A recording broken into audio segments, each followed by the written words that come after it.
First Lady of Honduras tells citizens, stop fleeing to U.S., we'll do better. On a visit to an immigrant detention facility in McAllen, Texas on Monday, Honduras First Lady urged her country's citizens to stop trying to enter the United States illegally. Ana Garcia Carias, wife of Honduran President Juan Orlando Hernandez, promised to seek solutions within Honduras, saying, "Stay in the country and let's look for solutions to support you." What brought that on?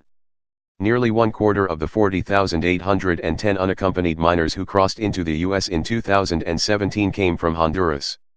This is not the first time Garcia Carias has visited a facility, and she spoke with Hondurans who had fled their home country, asking their reasons for doing so.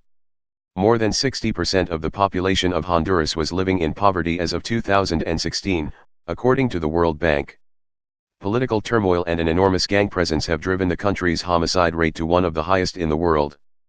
But Garcia Carias said on Monday that they could do better to keep their youth home, saying that more jobs, more education, better infrastructure, and the safety of all is a priority for the government. Anything else?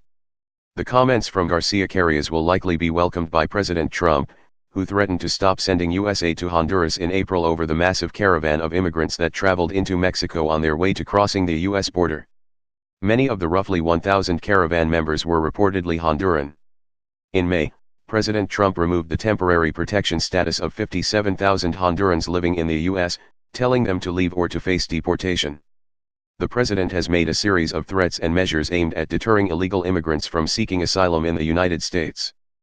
But doubts have been raised about how much influence the Honduran president or first lady might have over their citizens. Human rights lawyer and Honduran security expert Joaquin Mejia told the Huffington Post, Honduras was on fire and the country's recent election crisis threw gasoline on it. It unmasked the reality of the country. Our institutions are broken and the president, because of the elections, has no legitimacy.